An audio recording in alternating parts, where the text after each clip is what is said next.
I'm recording it, yeah. For my own personal pleasure. Got it. Well, Terry's got a hat on as well.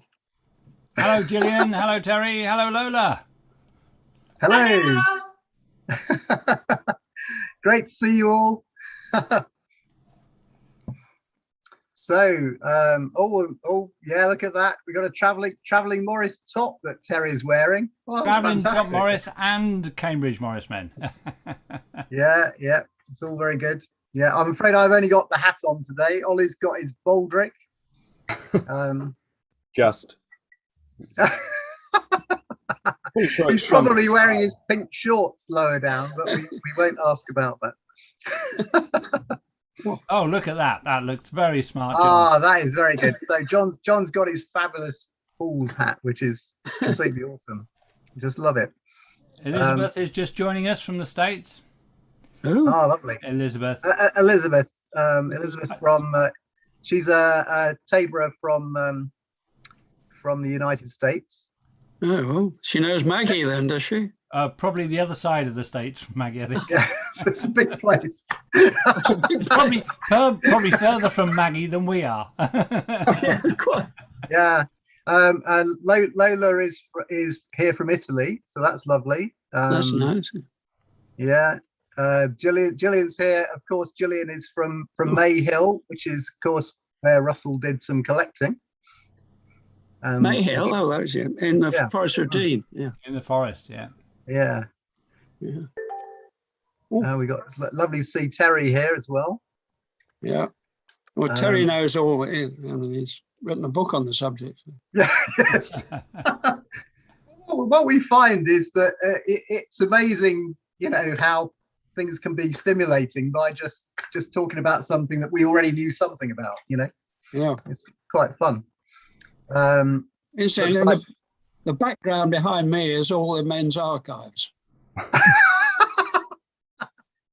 Well, I'm worried that there aren't enough archives, John. I think there should be more. We need more archives. Well, some of the men's archives, put it that way. Yeah. Right. Okay. Well, it's 3 minutes past. So, do you think is YouTube up and running? YouTube is up and running, and we have 4 people watching, including me. Oh, hi everybody on YouTube, and probably Rob Guest as well. And I'll bet Birgit will be the one of them. And Birgit, he seems to be he's muted and. Oh no, that's Bird. So Bird is he's a Taborer from the north. Oh well, and he has links with John Agord, so that's fantastic. Taborer and cat wrangler. Yeah, cat wrangler. So I guess without further ado, I think we should start, shouldn't we, Steve? Do you think? Are we all technically? Go ahead. Okay, so welcome to this Taborers in Conversation session, where we are extremely privileged to welcome John Jenner, who's take your hat off. massively knowledgeable about traveling Morris and early Cambridge Morris stuff, and of course, Cambridge Morris stuff all the way through, really. He's got a wall of archives behind him in case there's anything that he needs to look up. And basically, Ollie and I have the job of just asking a few questions, but at the end, of course, you have a chance to ask questions. There are so many Taborers that have gone through the ranks of the Travelling Morris and the CMM that it's inevitable that we won't mention them all today. So I think it's just, we just have to accept that and celebrate that. And so I'm going to ask the first question then. So basically, when you started with Cambridge Morris, were there any musicians playing pipe and tabor? And the only one in Cambridge was Russel Wortley. I joined the Cambridge Men in the 1955, and certainly at that time, as far as I remember, Russell was the only Cambridge person. The main music was Rollo and Rollo Woods, who some of you have heard of, and Reggie Welbeck. But Russell played the whistle and dub, and I've looked up when he first played it, and as far as I can make out, he was first recorded at playing it, or first pictured playing it, put it that way, at the Norway tour in 1948. Now, when he started learning, I don't know, but he was obviously, even when I was there, was still learning to play it. He was a musician, of course, played the clarinet or some such wind instrument, and he was musically minded and everything else. But he had met Powell in the 30s and became interested in it, but never in fact took it up as far as I'm aware. I've looked up, I can't find any mention of him playing music until the 1948 Norway tour. So as far as Cambridge was concerned, I think the answer is Russell was still learning. And he was still learning. It took him ages to learn Dearest Dickie. He didn't like playing field town tunes. Those of you, I'm not musical, please, right from the start, I'm not musical. I shan't answer any questions on B flat or C sharp or anybody else. But, he was musical, but I'm not. But he was taught himself, and according to Mark Perkins, as far as he knows, Russell taught himself to play the three-hole whistle. As far as the travelling Morris is concerned, shall I go on about that? No, that goes back much, much further. And the first knowledge of a whistle player was the BM. Now, the BM was joined at the travelling Morris in 1928. He was an ex-army from the First World War. Mm-hmm. Nobody, well, I suppose he must have known, but nobody really knew why he was interested in folk music, where he learned to play, or anything else. But he played a fiddle, and he also played a whistle and dub, mainly a fiddle, I might say. But his music playing was beautiful, and he didn't dance normally, but he didn't dance at all, I don't think. But his playing was beautiful, both on the fiddle mainly, but on a whittle and dub. But there's a picture I've got somewhere in the archives, I noticed it the other day, of him playing a clarinet, but late at night, not for the men. Is that enough on that one? Yeah, no, that's good. I think it's over to Ollie to ask the next question.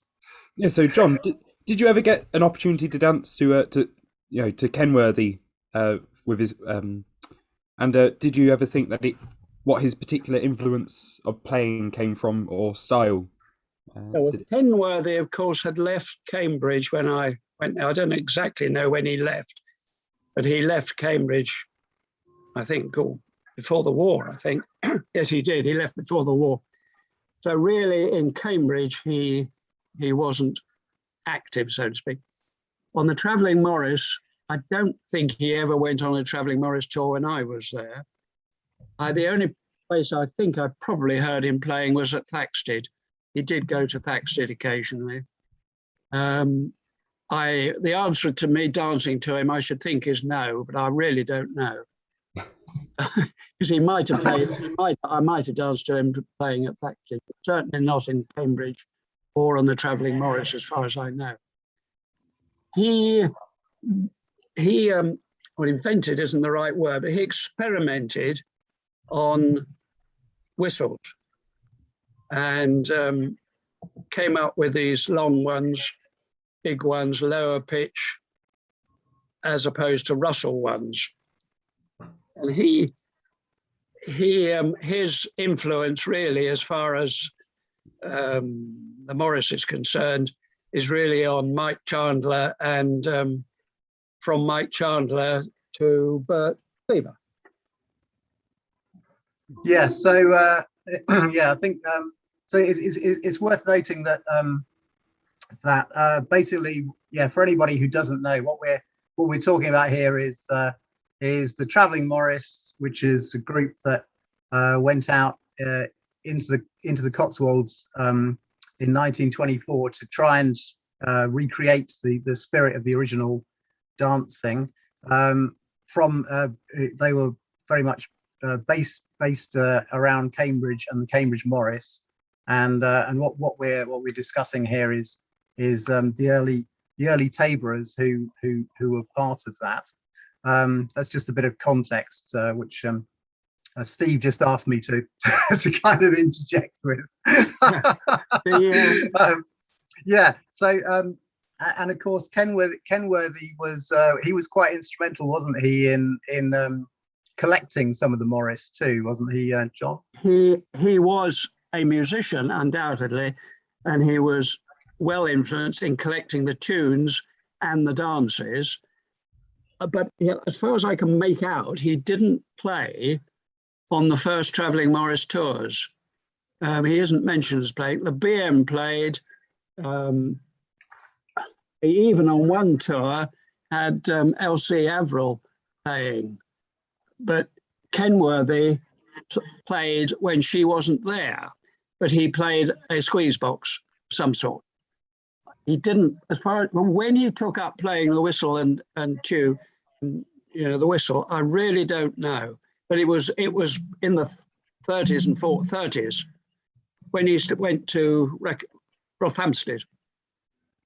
So I really don't know when he started playing the whistle. Okay. No doubt if I read every single, logs don't mention things like that, I have looked at the logs and I can't find.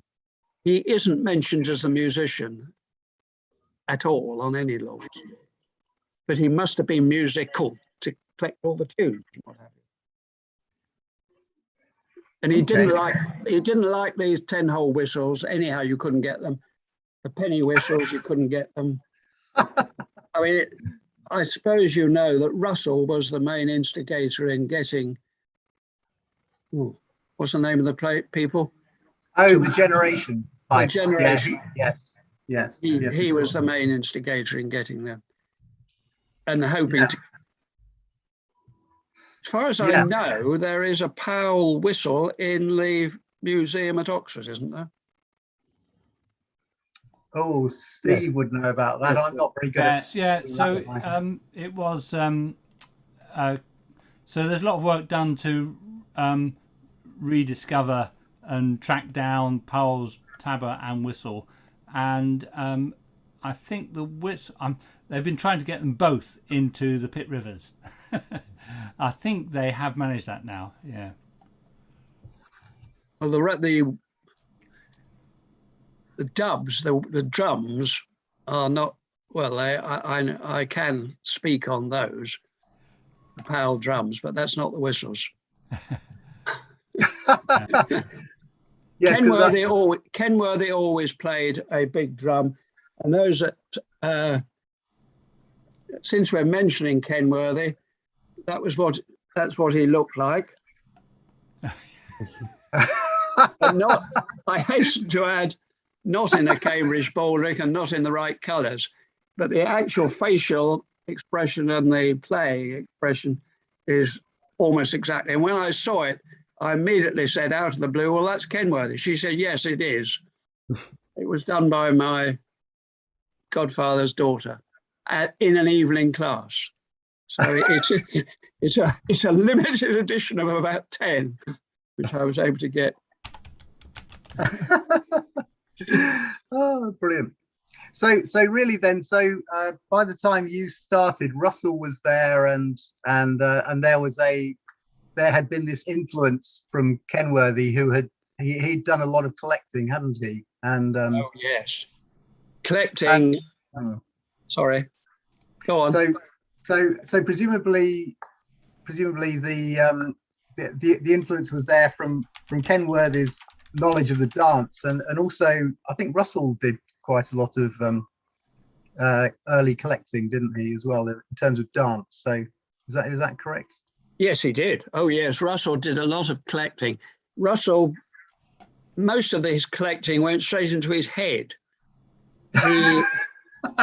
He didn't really start writing it down straight away, but he did publish a book called How to Play the Pipe and Tabor in the late 50s.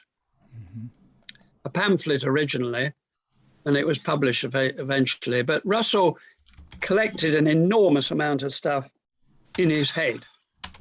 And actually, if you look behind me, where's my hand?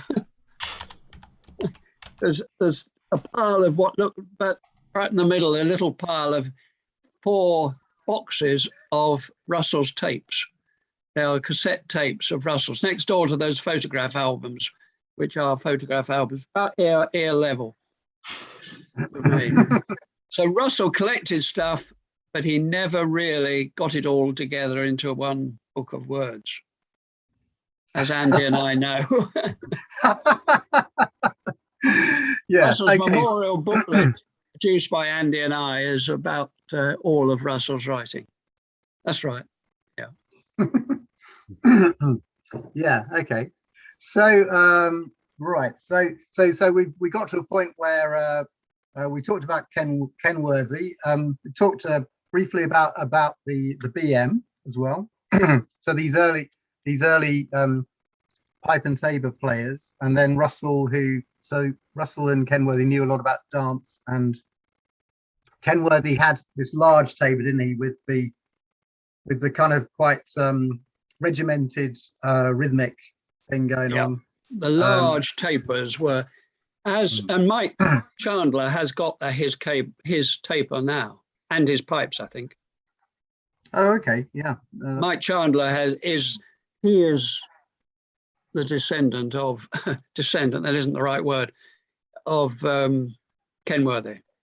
The disciple. Disciple, yeah, he's the chief disciple of Kenworthy. Whether he actually learned his playing from him, I suppose he did. And Bert Cleaver claims to have learnt it from Mike, basically. I've talked to Mike about this, and Schofield wasn't too keen on giving away he didn't teach people as such. They all had to pick it up themselves. Yeah. That may well be so. That may well be so. There were, of course, other taborers about. I mean, Jack Butterell played the whistle and dub very well. There was an Oxford chappie before the war called Charles Bardswell, who went on the EFDS 2 months tour of America. And his tabor is now held by the Letchworth men. Okay.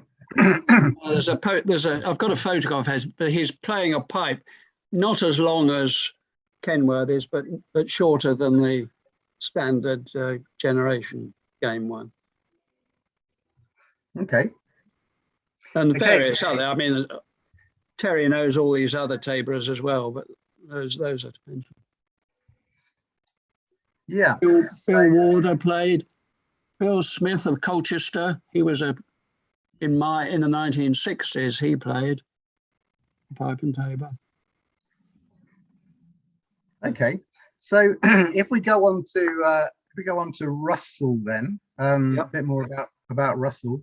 So yeah, I do remember Russell insisting that only one musician should play for at once for Cambridge Morris and for Travelling Morris, so they could follow the leading dancer. Was that always the case, or did that not always happen? I think it's always been the case that we should have one musician rather than a band. and I 100% agree with that. And they should play to the men. Russel Wortley told me that the men's speed, the men always sort of said the speed was wrong, but he said, the men's speed depends on basically three things. One is how much alcohol they've had. Two, what the time of the day and the heat of the sun, and similar sort of things, really. And the same men will dance at a different speed depending on the heat of the day and the time of the night. And he was very much in favour of playing at what speed the men wanted to dance at, rather than vice versa. And obviously, particularly in a corner dance, it is essential that the musician, to my mind, play to the particular men who are doing the corners. I know that as men get older, it isn't always possible to have a set with every man, rising the same height and all that sort of thing. But one should try and have at least the two corners opposite each other, roughly the same age. And therefore, you can have the first two corners at, X times per minute, and the last two, it's about half that speed. And particularly coming down. And this was very noticeable. Well, I have in fact said it publicly, really, at Thaxted last weekend. Yes, August Bank Holiday Monday. It just happened late at night. There was a side of Thaxted men, average age about 16, and the band was playing as though the men were about average age 60, and it was very, very noticeable that all the men, they were doing bobbing around, and all the men were arriving. Well, they sort of missed the next bar step or two because they were still on the previous step. So it was very, very noticeable. I'm not suggesting that was a public, well, it was public, but it was late at night. It wasn't the main show, but they were playing to a band. And this is why Russell insisted always that men should play to the particular side, not necessarily the lead man. The best man in the set is what he used to say. Excellent. Or the most suitable man in the set. Right, I think it's time for Ollie to ask one of the questions. It doesn't really matter which one. Oh. Okay. He's gone to sleep. We're sticking on the theme of Russell, because that seems to be our buzzword at the moment, well, buzz name. So there had been suggestion that for slows, Russell might have used a roll on the tabor, but used both ends, so used sort of a double-ended stick. Did you ever see Russell perform this or try it? Yes, but not during a dance, I don't think. He usually only used one end of the stick, but he did used to hit the framework with the other end occasionally. But his playing is much more like Andy than a lot of other players. I think that's true to say, isn't it, Andy? I mean, really his play, and he reckoned that was the way Joe Powell's played. And as there's nothing to prove what he did or didn't. Russell was very adamant that it should be a rolling thing. And I mean, certainly I talked to Mark about Mark Perkins about this, and Mark Perkins, neither Mark Perkins nor I could ever remember him doing a roll with both ends. No. But we both remember him doing his roll effect, with a single, hitting with a single end. But it's interesting. I guess do we know much about to what extent he was able to pick things up from Joe Pole. Do we know much about that? No, I mean, he picked it up from memory. So Joe Pole had died in, what, 1942 or something.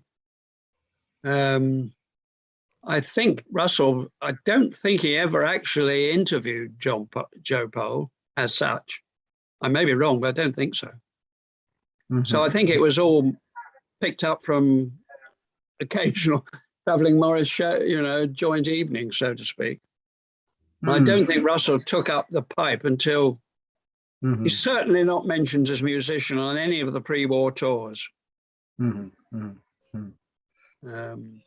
Yeah, yeah, and of course, yeah, Steve's just saying that Pole's stick had some interesting wear pattern that might indicate the butt of the stick hitting the rim. Yeah, so. Oh yeah. Interesting. So the jury's out on that one, I guess. Yeah. Yeah, I'm afraid it is, I think. I don't think there's any recording of Joe Pole playing, as far as I'm aware. Is that? I think I'm right. No, I don't think so. No. Okay. Right. So yeah. So in terms of visual look of musicians, I remember Russell insisting there should be one musician for the whole of a set, you know, a set performance, a sort of show, and they should have a musician's jacket or something similar, so that they didn't look like a dancer escaped from the set. I remember that was his phrase that he used to use. Was that always the CMM, Cambridge Morris and the Travelling Morris way, or were there any exceptions to that? I think basically there was a principle of a musician being a musician, and therefore the set, the bloke should play essentially the whole show, and be dressed as a musician. Whether it was actually Reggie, of course, and I know he wasn't a pipe and taborer, but Reggie was very much of that opinion as well. And I mean, the shows were delayed while Reggie went and put on his jacket and tie. He was very much of the opinion that the musician, you know, should be a separate musician. And Russell was very much of that opinion that a musician should be a musician. But of course, there is two or three pictures of Russell playing with his bells on. He might have a jacket on as well, but there are one or two of him playing as though he has escaped from the set. Yeah, the BM, you see, the BM who played for virtually all the Travelling Morris tours, you know, before the war and quite a few after the war, was a musician. Oh, I see. He didn't, well, he always told me that he hadn't danced, but there is a picture of him on not a Travelling Morris tour, but there is a picture of the BM with bells on. Good heavens. An EFDS picture with the BM playing, and he's got bells on. Taken, I think, in about 1930 something. But okay. he certainly never claimed to be a dancer, but he was beautiful to dance to. Oh, what the BM was? Oh, yes. Ah, okay. So did you ever dance to his pipe and tabour? Yes. Oh, it was the BM's playing was beautiful to dance to. And he played to the speed that you danced, you know. He was an excellent accompanist. On a humorous note, he confused the musical men spent the whole of one lunchtime discussing Constant Billy. What is it? What's the oh dear? What's the field town jig that I do? Oh, Nottingham. Nottingham. They were dancing. I've played it many times. Nottingham. They were discussing Nottingham, Bampton, and Nottingham Field Town, and Nottingham, and the difference between the two. And they came to the great conclusion that, in fact, the two tunes had been swapped over the years. Anyhow, the BM then at the next show, which was in some tiny little village with no audience, I did the Nightingale jig, and the BM burst out laughing. He couldn't stop laughing all the way through it, because every A music and every B music was from either Bampton or Fieldtown. But the dancing and the rhythm just fitted my dancing. But the tune was absolutely different every time. But it was lovely to dance to.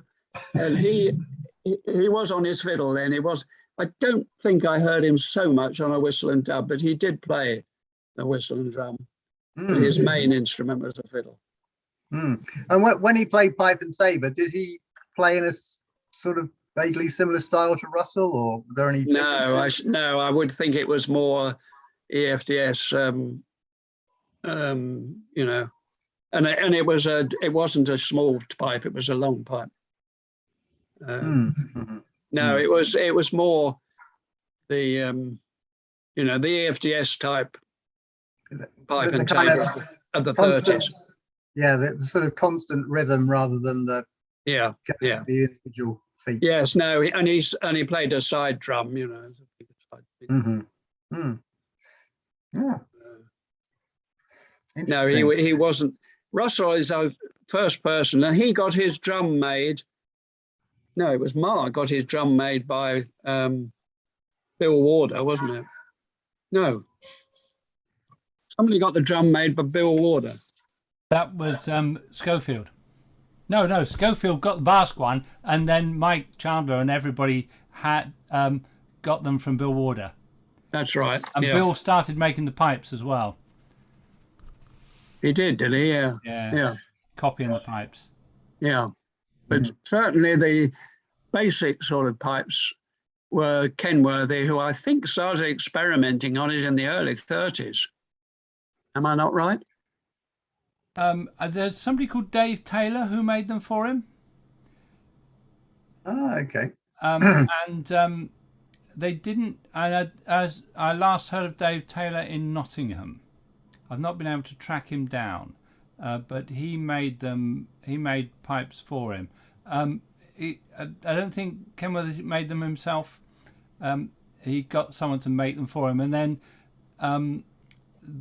Bill Warder borrowed them in order to take measurements to make some for you know, the members of St Albans.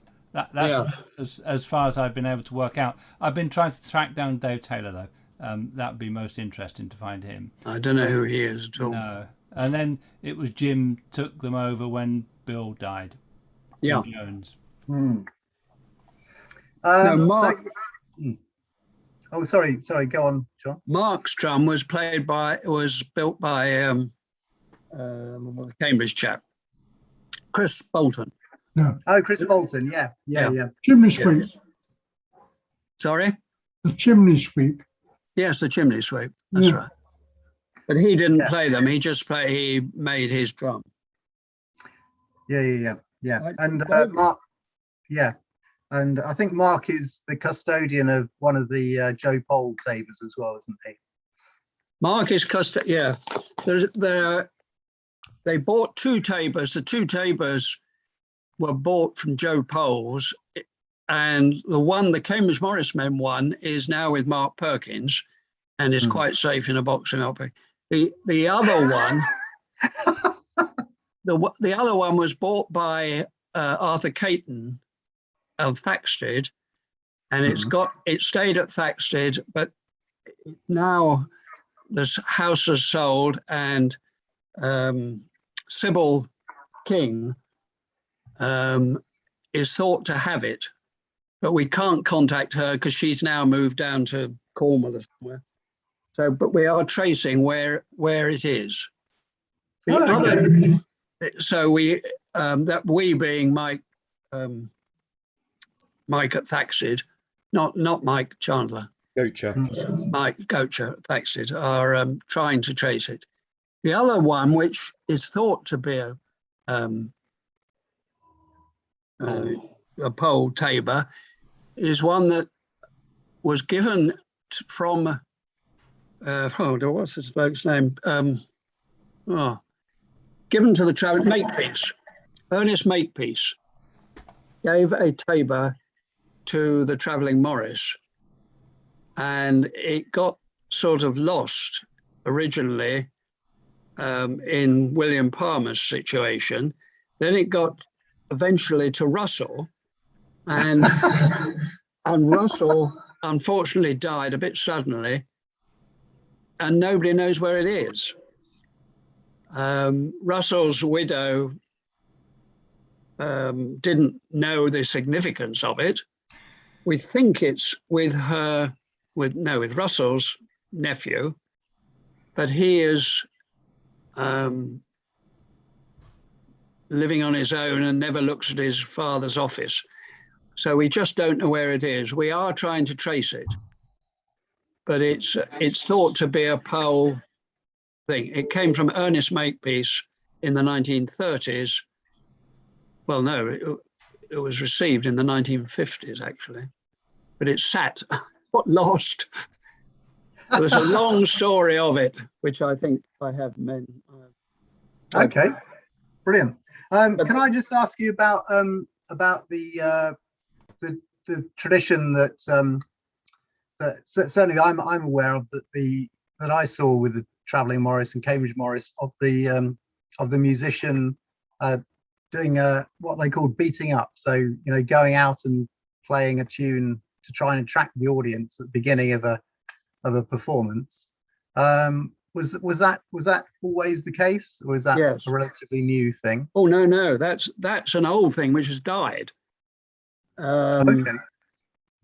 That's certainly the original travelling Morris, let's face it, relied on about half a poster, and in those days, they did a show and they spent a long time beating up the village to get an audience.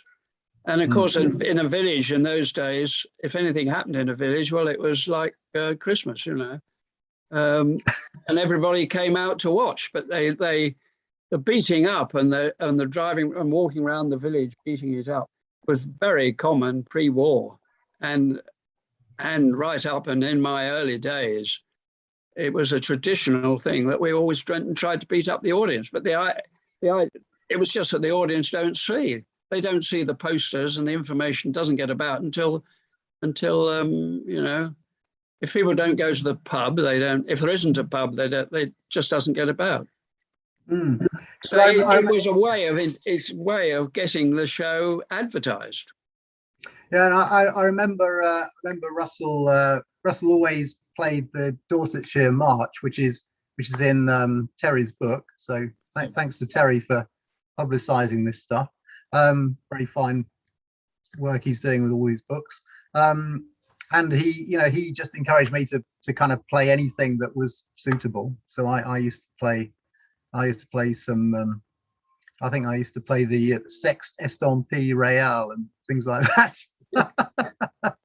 And the Trotto. Those were the two ones that I played. Yeah. But it's good fun to do that beating up process and see people either running away or coming towards the performance. The shows, I mean, even in my time, the shows have got more shorter time between them. And in the original time, certainly pre-war, they went to a village and beat it up and organised it and everything else, the show. But one thing Russell always said, he was very much of the opinion that the show should be not at 6 o'clock or shall we say the first part of the show shouldn't be the men going into the pub. The show should be given, even if it was 5 minutes late, the show should be given as soon as the men arrive, and then after a show, the men should then socialise with the village. But he was a great man on the mystic of the Morris, and wanted the show to be a show and a visit, and then socialising, with one or two exceptions. If the show was at 6:30 or something, then fair enough to go into a pub. But we, even in those days, if we went into a pub before the show, we came out of it and disappeared around some faraway corner in order to process onto the site. This idea of coming straight out in the pub and dancing was completely anathema to Russell. Interesting, yeah. And we didn't at Oakham. I don't know whether you were at Oakham, Andy, were you? I have danced at Oakham with the Cambridge Morris, yeah. On one occasion, you park a little way away from the square, and we were just walking along to some back street, and we noticed an enormous crowd on the square. And Russell, who always carried his whistle and drum in a position to start playing, just said, "Right, Winster." And the men got quickly into pairs, and we winced on. And I mean, the audience must have thought it was an organised thing, but it wasn't.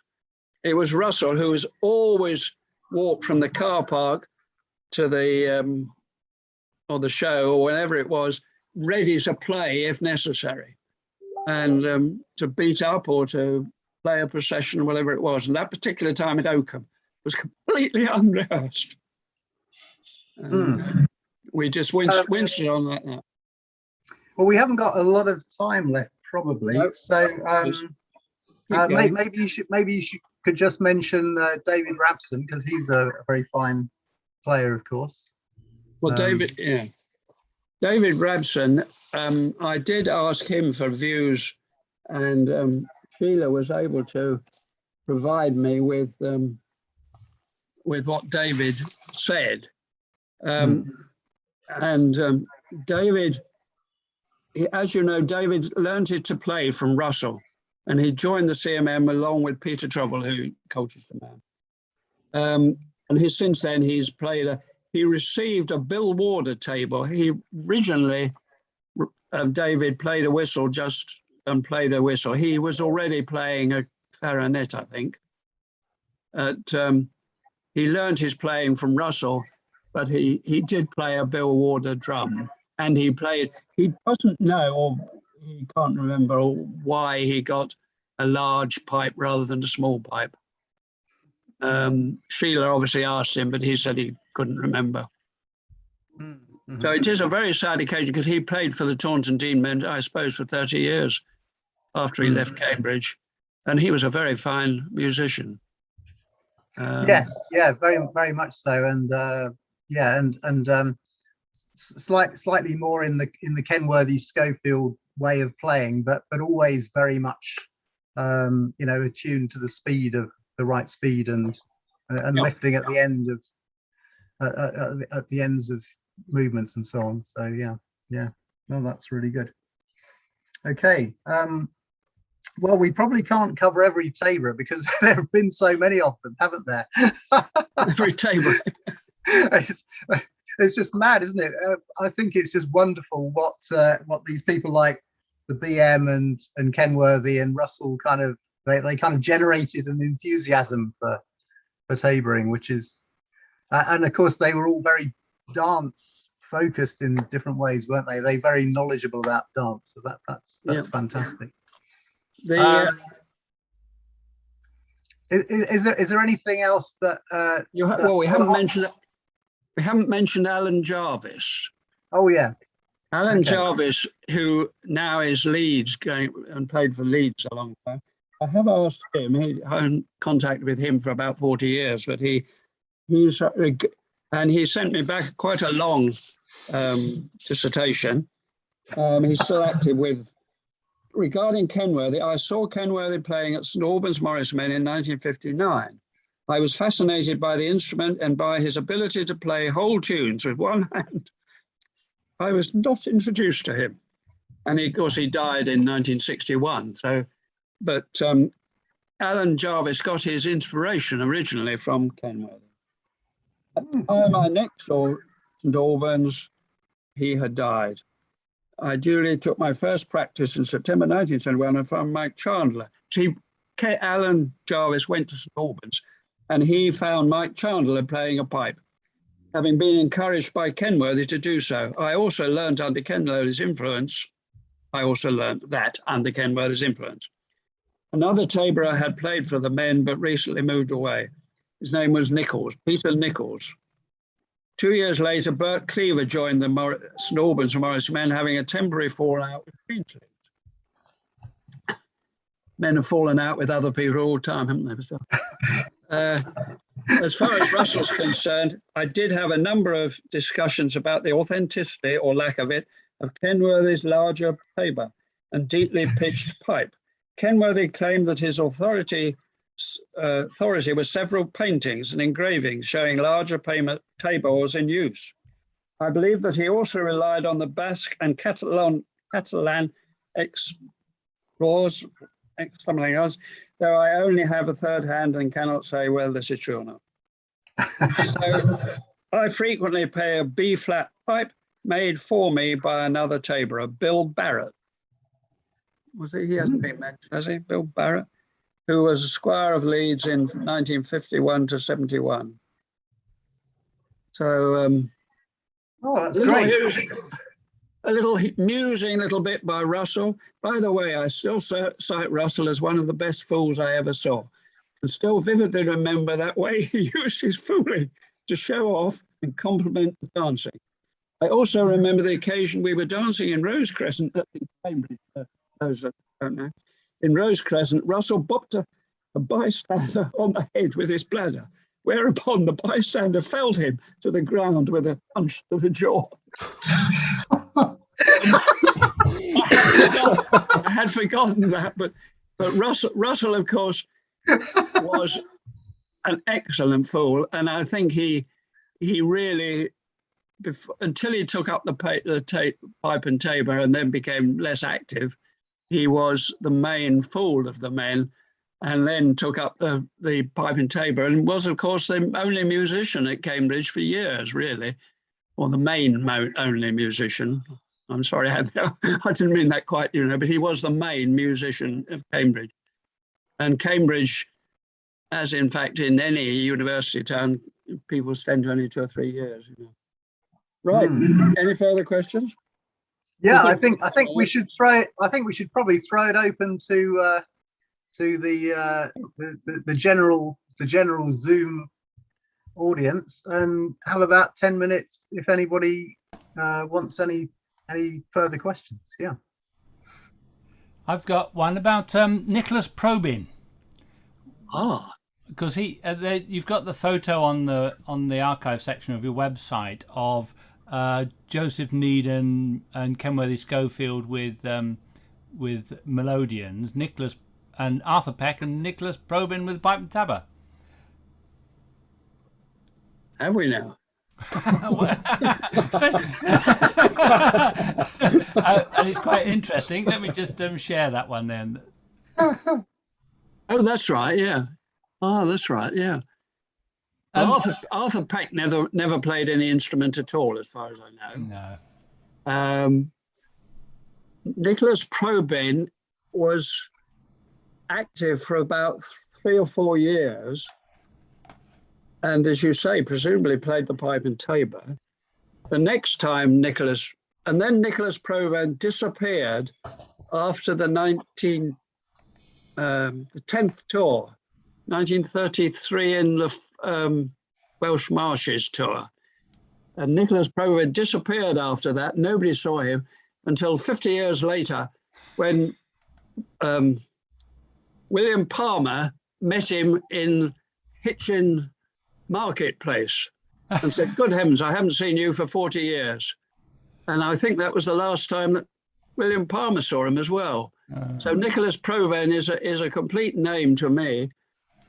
I know nothing about him at all, and he certainly didn't exist, as far as the men are concerned, for 40 years.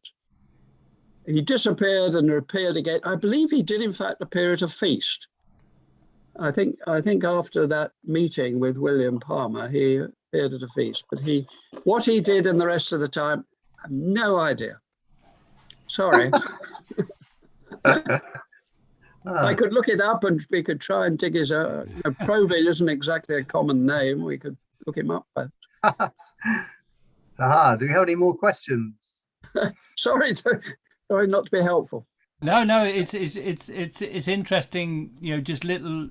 I'm just sort of trying to piece together bits and pieces about different Taborers, and the story that I got from Graham Lyndon Jones is that Here's another one. Yeah. yeah, is that Schofield's Tabor was one that he actually bought on the 1929 EFTAS tour to the Basque Country, and there is this interesting photo which comes this is EFTAS dancing in the Basque Country. Comes from a Basque book that I have, and I'm thinking that is possibly Kenworthy there, but he's playing a chistu, so that is an actual chistu. You can see the design of it rather than an English tabor pipe, and the tabor that that Mike Chandler's got now.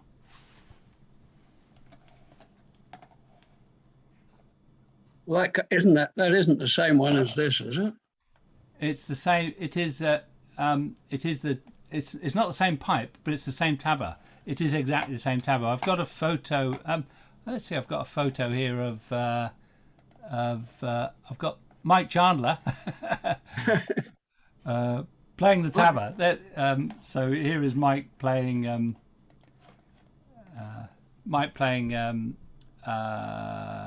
Kenworthy's tabor, but Mike's own pipe. I've got a photo of Mike's pipe of Kenworthy's pipes that came from Graham Lyndon Jones after he died. So these brass ones were Kenworthy's pipes.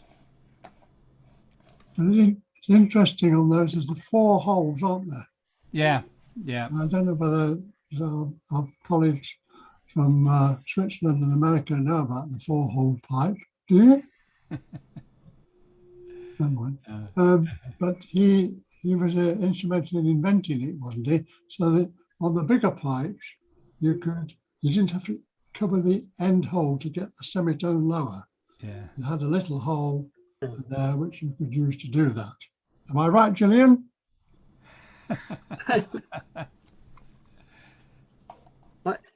But then, of course, it's not a 3-hole pipe, it's a 4-hole pipe. It's a tabor pipe.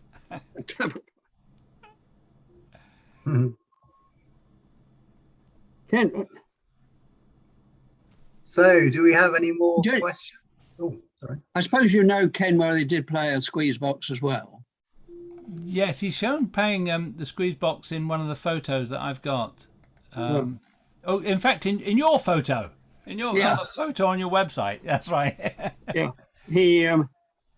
But the undated picture of Kenworthy that I've got here is 1930s. In our collection of Kenworthy playing his pipe and tabor, and there's obviously the tabor and the standing in a Trinity College summer blazer, a striped Trinity College summer blazer. But that, you said that he's supposed to have got his pipe from a visit to Bayan, but you've got the year wrong, haven't you? Well, I've got information on 1929, so I've got a series of photos from a book by a friend of mine in the Basque Country who wrote about the similarities between Morris dancing and Basque dancing, and these all relate to a tour in 1929. Oh yeah, that's right. Yeah, I mean this is the Motley Crew. Here we go. So Wow. Violet Afford looking quite serious in the middle there, so this was them there, and this is the dancing. There's another photo of dancing through the streets, and there's a Basque team right in the front here, and then it may well be a route that I've danced myself, except there aren't any trams there anymore. But I've been in processions like that in the Basque country. Yeah, so that's a page from the book. So that was 29th of July 1929, the Boulevard de Donostia. Yeah. Why I query that is because I think that Kenworthy was playing the pipe and the drum before 1929. Well, yeah. So, we know. So, talking to Graham Lyndon Jones, he said that Kenworthy. He said it was difficult to get out of Kenworthy sort of real stuff because he wasn't particularly interested in passing it on, but he was inspired by the Basque pipe and tabor, which he thought was a much better quality instrument than the English ones. Yeah. Because when you look at a chistu, it's made like a clarinet. It's beautifully made with metalwork and fine turning and all that, and it plays a lower sound which he found more aesthetically pleasing. And the deep tabor tied in with the some early images, in particular the 9 Days Wonder Kemp's jig. Illustration. Yeah, well, that was a deep tabor, long pipe. You see, so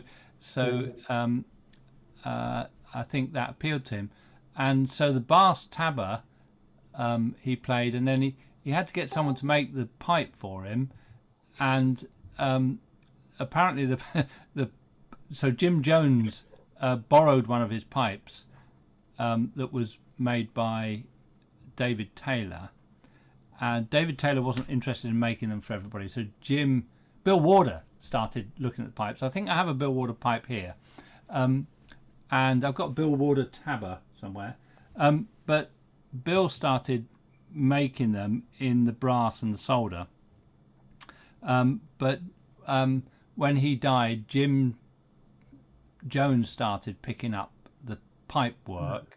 But he thought the solder was highly risky, and moved to stainless steel, and and then when he moved over to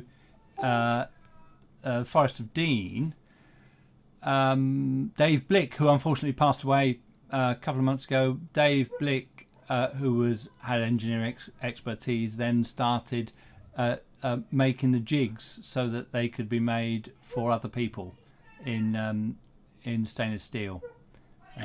But surely all that, I don't know when Bill Warder started, but Kenworthy was making pipe or having them made in the 30s.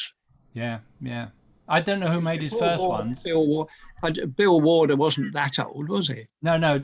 Bill didn't make them for Kenworthy. No. So somebody else was making them for Kenworthy, and the information I have is this Dave, and but I don't know who made his very first ones.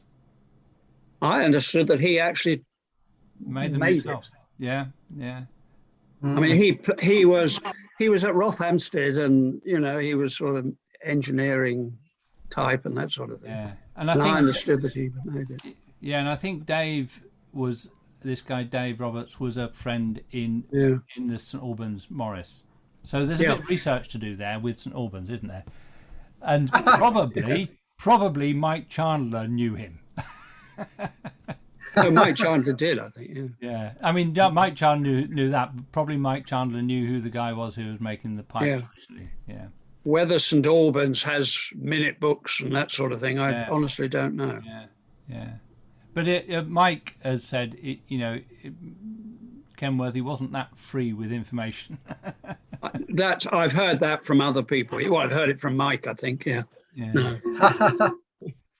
No, he wasn't. Okay. Do we have any more questions? Because we've had a jolly good run through all this.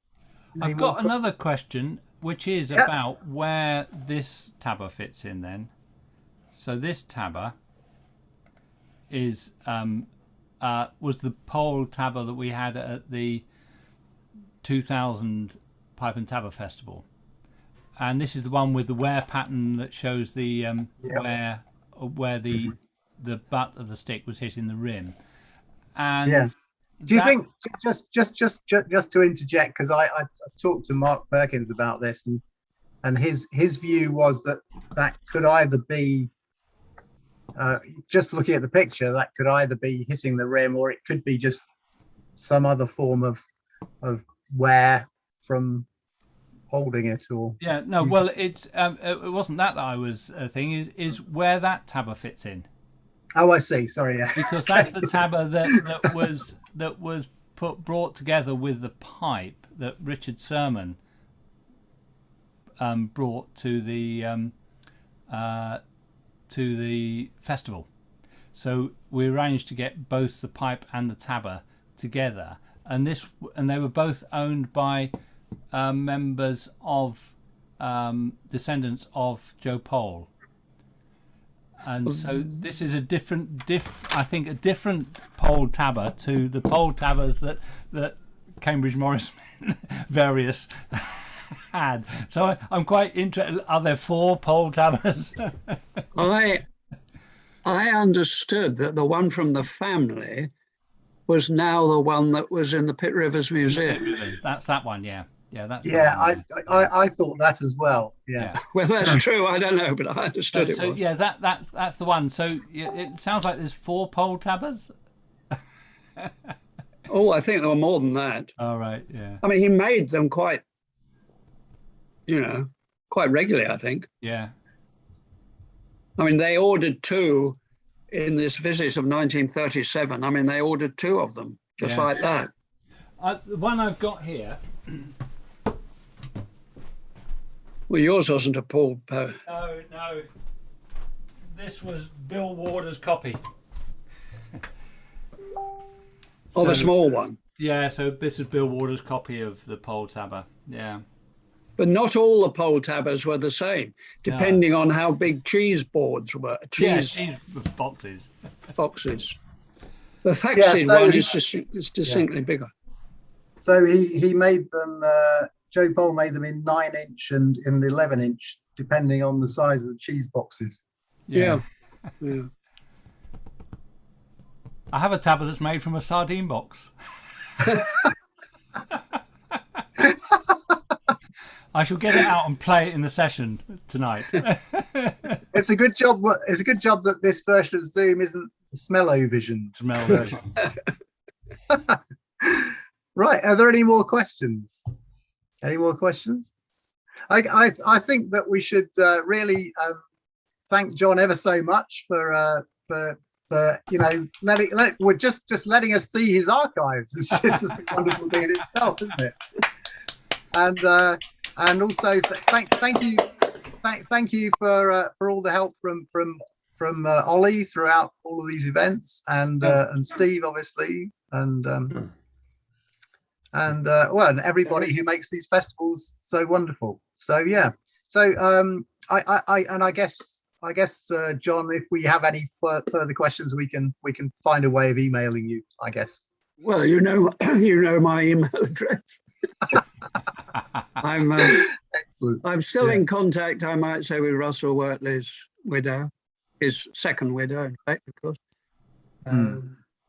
But she's not too good, but she's all right. Oh, okay. Arthritis. Right, yeah. So can we just give John a big round of applause, please? Thank you very much. All best of wishes to everybody. And thank you. If I find out any more all about these Thaxted tables and other people's tables, I will let people know. Yeah. It would be great to have a sort of an archive session, wouldn't it? That in the future sometime, looking at archives and that kind of thing. That'd be great. Brilliant. Well, yeah. Why don't you come up with a suggestion, Steve? I will do that. Good. I will do that. Okay. Well, great to see everybody. And, nice to see you all. We'll see you all at the concert, and then we've got our AGM tomorrow as well. There's an after concert party. Oh, of course, it's the yeah. The Yeah. Zoom Is that on after Zoom? concert That's party. Zoom as well. Excellent. Okay. Yeah. Well, thank you very much, and see you later. Bye. Bye. Bye.